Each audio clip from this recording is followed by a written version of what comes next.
Me llamo María Elena García López. Tengo 39 años. Vivo en la Ciudad de México, en un departamento pequeño que huele a café y a libros viejos, en una calle donde los camiones pasan temprano y la luz de la mañana atraviesa las persianas a jirones. Trabajo, o trabajaba, en la empresa familiar, un conglomerado de restaurantes y catering que mi abuelo fundó en Guadalajara y que mi padre convirtió en un emporio. Soy la persona que aprendió a medir el tiempo con el sonido del extractor de la cocina y con el ritmo de las ollas, soy la que se quedó en la cocina cuando la casa aplaudía a mi familia en los salones. Ahora, por primera vez en mucho tiempo, me siento a contarlo todo, tratando de juntar las piezas de una vida que estuvo partida en dos. Antes de seguir, si te gustan las historias reales que golpean en lo profundo, por favor considera suscribirte. Compartir esto no es fácil para mí, pero quizás alguien allá afuera necesita escucharlo. La noche en que me escondieron en la cocina fue cualquier otra para muchos, pero fue decisiva para mí. Estábamos en la sede central, en el edificio histórico con molduras doradas y ventanales que daban a la Alameda, donde mi padre organizaba reuniones con el consejo y con inversores internacionales. El invierno había sido seco, y el aire olía a humo de leña y a la mezcla de especias que llenaba los pasillos del tercer piso, donde se almacenaban frascos de mole y piloncillo. Yo hacía lo que siempre hacía, arreglaba bandejas, corregía una receta, respondía a correos que hablaban de cifras que nadie me reconocía oficialmente.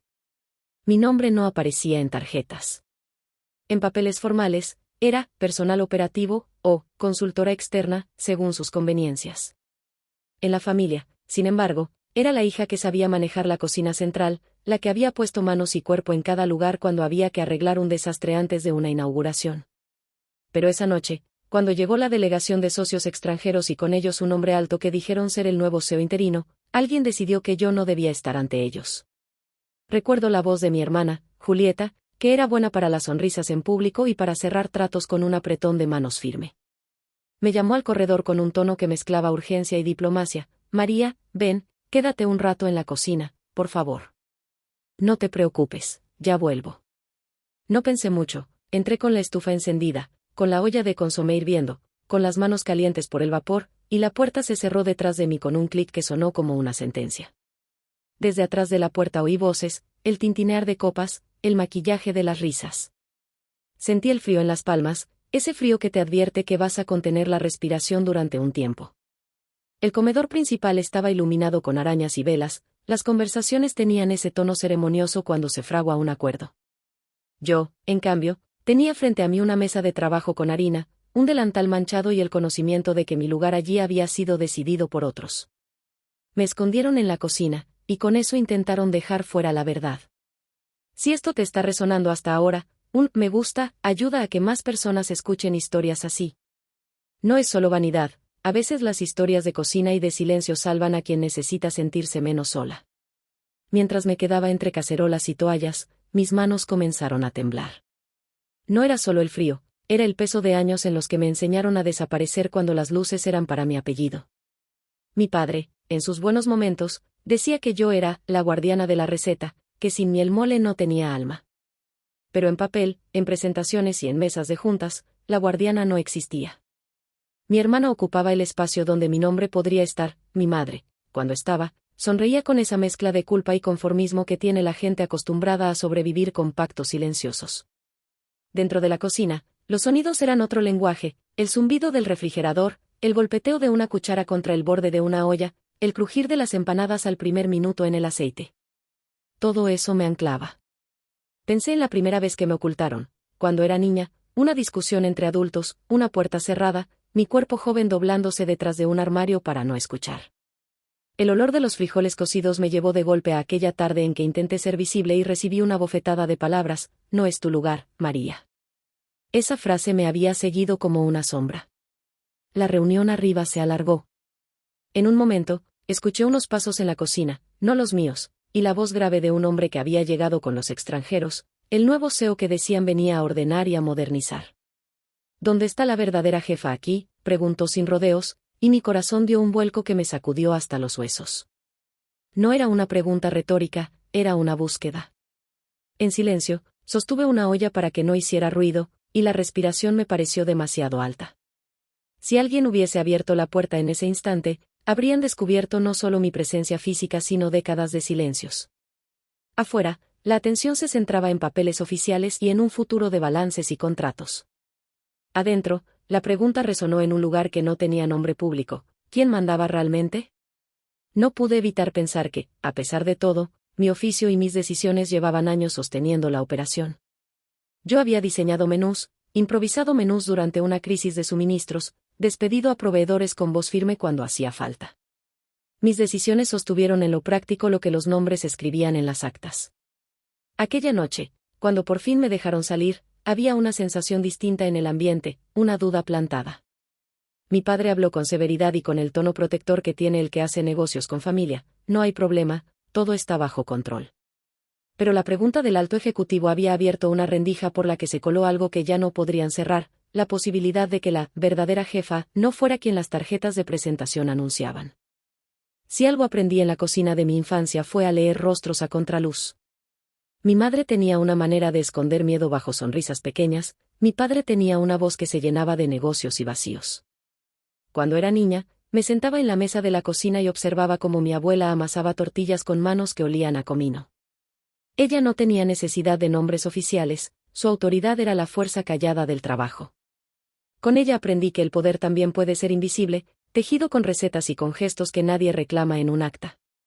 La cocina como refugio también fue prisión. A los 15, cuando decidí estudiar gastronomía a escondidas de mi padre, él quería que estudiara administración, me dijo con frío: no pretendas ser jefa si tu lugar es el que te corresponde. Me empujó hacia atrás con una frase que pesaba más que cualquier golpe. Aún así, trabajé en noches, en escuelas públicas, escondiendo notas bajo los delantales. La cocina me salvó y me marcó, en ella aprendí la disciplina de las mañanas y la soledad de las decisiones. Esa infancia nos dividió en dos hermanos distintos. Julieta aprendió rápido la coreografía del mundo social: cócteles, aplausos, fotos. Yo aprendí la gramática de la olla y la paciencia de la planificación. Mi hermano menor, Andrés, se perdió en los estudios y volvió años más tarde con una diplomatura en Derecho y una hambre de reconocimiento.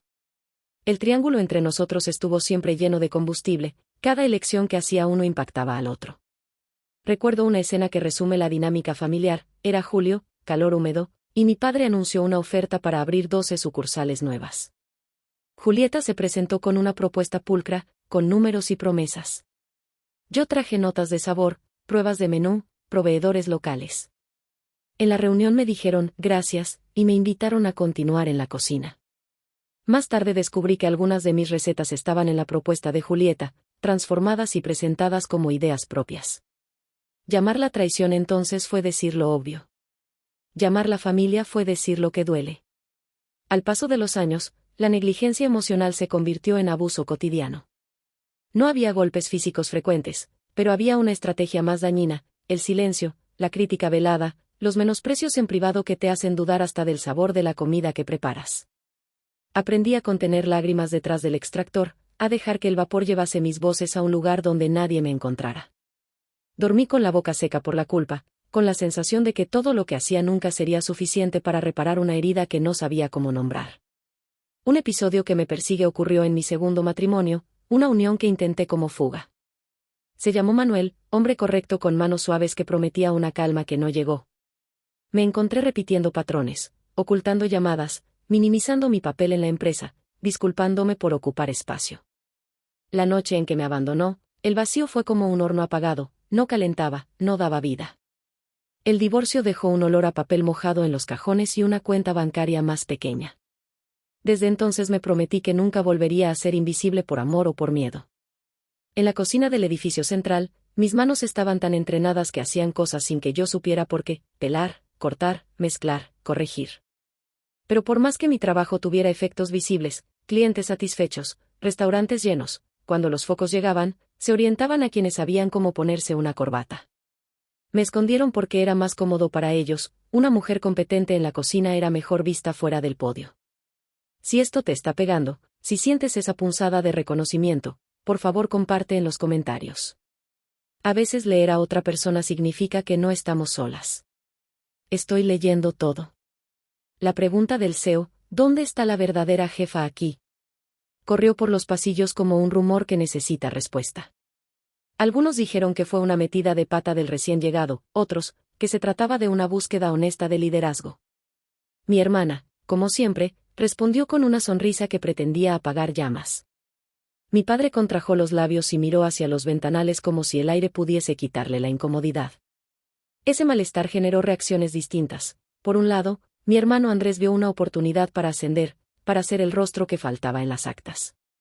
Por otro, algunos gerentes, hombres y mujeres que habían compartido conmigo noches enteras para sacar eventos adelante, empezaron a mirar con curiosidad. ¿Quién es la jefa en la práctica?, se preguntaron.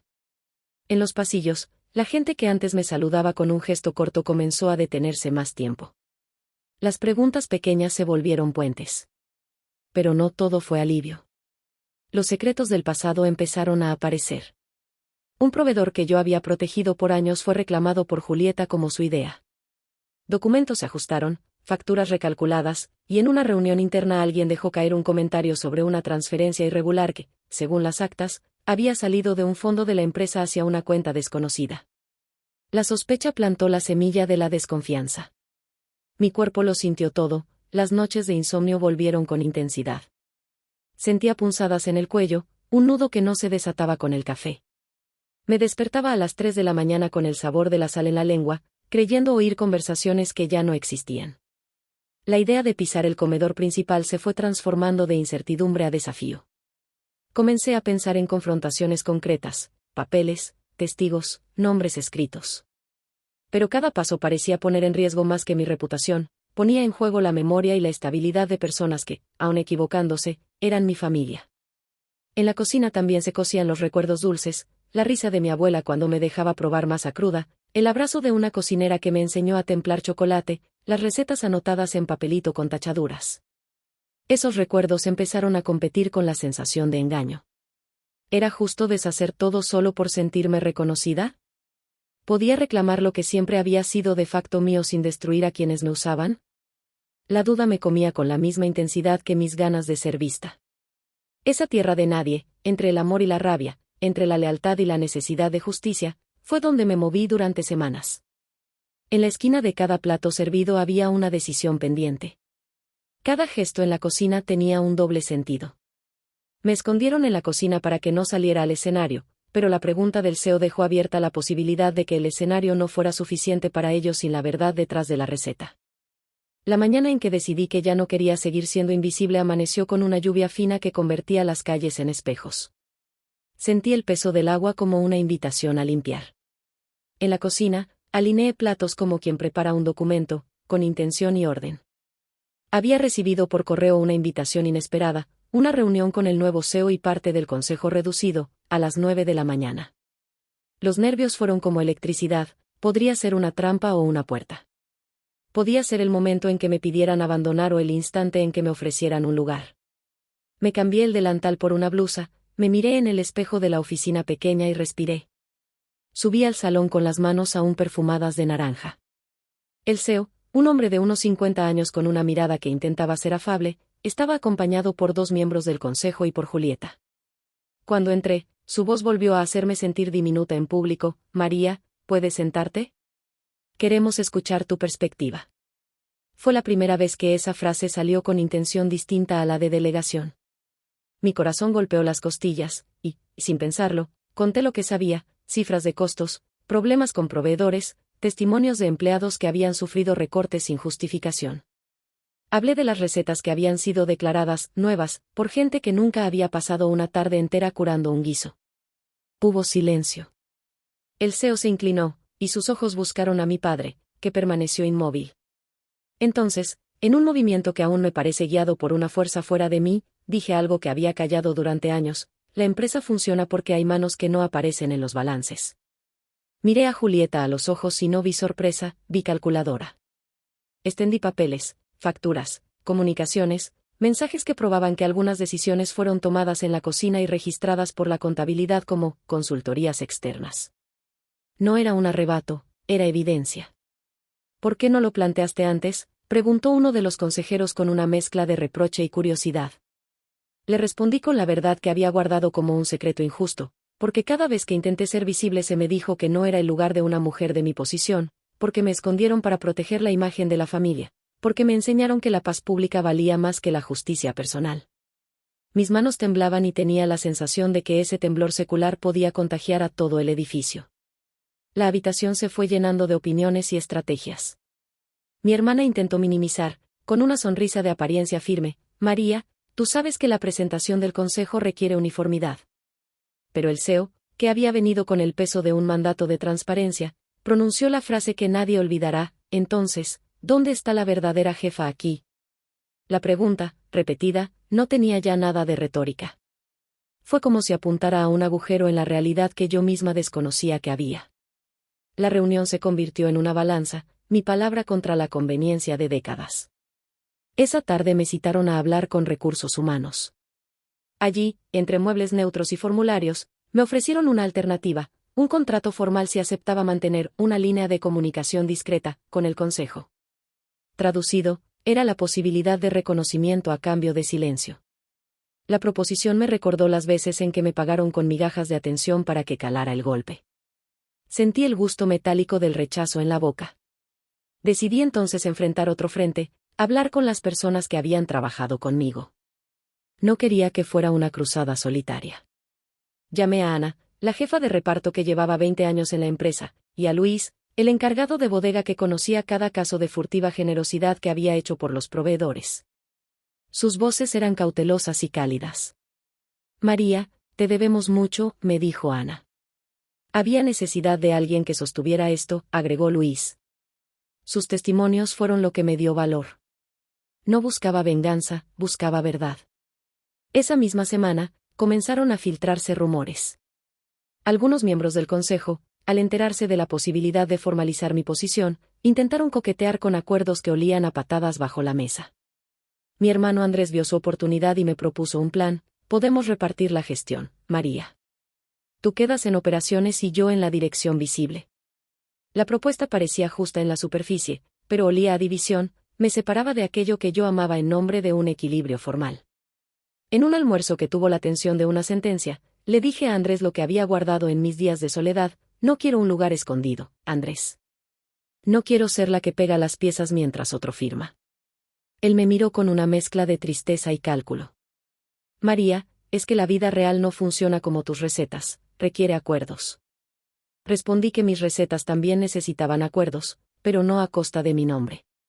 La confrontación escaló y la familia se fracturó en alianzas silenciosas.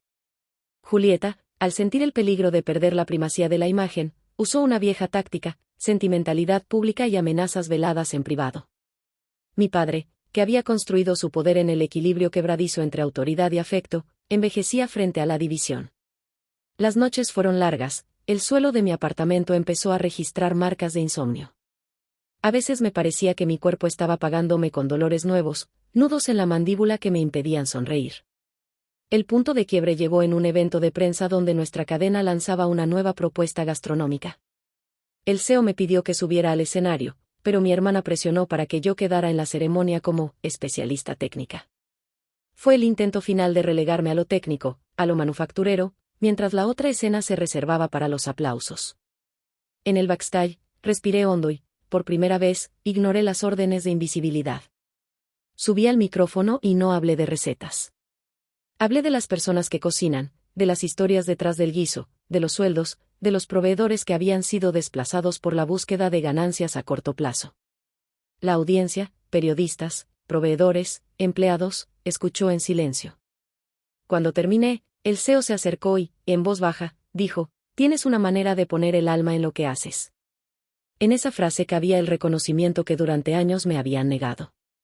Pero ella también trajo consecuencias. Julieta me miró con una mezcla de ira y miedo. Después del evento, las filtraciones comenzaron a tomar forma. Documentos que yo había presentado con cuidado aparecieron en manos de periodistas. Se habló de auditorías. Se hablaba también de un posible relevo en el consejo. En lo íntimo, lo que más pesaba era la sensación de que, por primera vez, mi voz tenía eco fuera de la cocina. No sabía si eso sería suficiente para sostener una transformación real, pero sabía que era el punto donde ya no había vuelta atrás. Las semanas posteriores fueron una sucesión de reuniones, llamadas y noches en vela. La presión para que yo aceptara un papel, formal, pero discreto, aumentó, mientras que por otro lado la ola de transparencia empujada por el CEO abría puertas que mis familiares querían cerrar. La tensión en la familia se palpaba en cada comida, los platos se servían con palabras contenidas, las miradas eran estratégicas.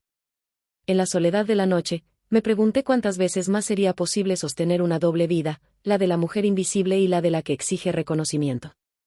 Hubo episodios duros que me marcaron por su crudeza. En una reunión privada, Julieta me atacó con una frase que se quedó clavada en mi pecho: si te damos lo que quieres, destruirías lo que nuestro padre construyó. Era una acusación que intentaba convertir mi búsqueda de justicia en un acto de traición. Sentí un frío que me recorrió la espina dorsal, recordé las noches de mi padre trabajando hasta caer dormido en la cocina, soñando con un legado. ¿Era reivindicarme una traición a ese sueño? La pregunta mordía. Decidí entonces hacer lo que había evitado por años: registrar los hechos, conseguir testigos y preparar documentos que dejaran claro mi papel real en la operación. Con la ayuda de Luis, la bodega y varios empleados leales, juntamos correos, órdenes y notas que probaban decisiones que yo había tomado y que habían sido registradas por otros. Se volvió un trabajo delicado, clandestino en muchos sentidos, porque la familia no tolera que sus secretos se conviertan en pruebas. Las noches eran de vértigo. Mi cuerpo habló, empecé a sufrir taquicardias en medio de la noche, manos frías, episodios de disociación. Me daba la impresión de que el edificio entero resonaba con cada conversación que tenía. Solo en la cocina, con la olla a punto, volvía a sentir una calma que no era falta de miedo, sino la certeza de que había algo en lo que era buena que iba más allá del reconocimiento. Me acordé de mi abuela y de cómo ella nunca necesitó aplausos. Pero yo ya no podía conformarme con esa silenciosa nobleza. Un día, un periodista me llamó y dijo que habían recibido documentos sobre prácticas contables dudosas. No era casualidad, alguien había comenzado a filtrar desde adentro. Miré a mi alrededor y pensé en lealtades. ¿Quién traicionaría y quién me apoyaría? En el eco de mi propia mente, la línea entre justicia y venganza se volvía borrosa. Sentí culpa, pero también la lucidez de quien ha esperado demasiado. La confrontación pública llegó en una conferencia de prensa improvisada. Frente a cámaras y frente a mi familia, el CEO comentó que se iniciarían auditorías y que la empresa necesitaba ajustar los roles reales con los formales. Los periodistas buscaron nombres y caras. Julio, un reportero que conocía la industria, me preguntó directamente: ¿qué papel has tenido realmente en la gestión operativa? Sentí el calor en las mejillas y, por primera vez, dije mi nombre con la claridad de quien exige espacio. He manejado operaciones, he tomado decisiones críticas en momentos de crisis y he dirigido equipos que hoy sostienen la empresa. La frase flotó en el aire, y alguien en el público dejó escapar un suspiro. Las consecuencias fueron líquidas y dolorosas. Julieta lanzó una campaña para desacreditarme con insinuaciones sobre mi actitud y mi ambición desmedida. Mi padre, presionado por la familia y el consejo, intentó mediar con un tono que parecía mezclar vergüenza y agotamiento. Andrés, por su parte, se acercó con una propuesta de alianza, pero yo ya había sentido demasiadas traiciones para volver a construir sobre bases movedizas. Entonces ocurrió algo que nadie esperaba: mi madre, que hasta entonces había sostenido un silencio cómplice, pidió hablar conmigo. Fue en la cocina de mi infancia, un espacio que aún conserva el olor lácteo de cafés de hace años. Ella tenía las manos temblorosas y habló con una voz que estaba rota por la culpa acumulada: María, siempre pensé que protegía el hogar. No vi lo que te hacía. Me contó de su propia infancia, de cómo su madre, mi abuela, le había dicho que la paz de la casa valía más que cualquier reconocimiento. Fue la primera vez que escuché su arrepentimiento sin excusas. Nos abrazamos entre cucharones y recetas viejas, y sentí como se abría un lugar nuevo, pequeño y frágil, la posibilidad de reparación.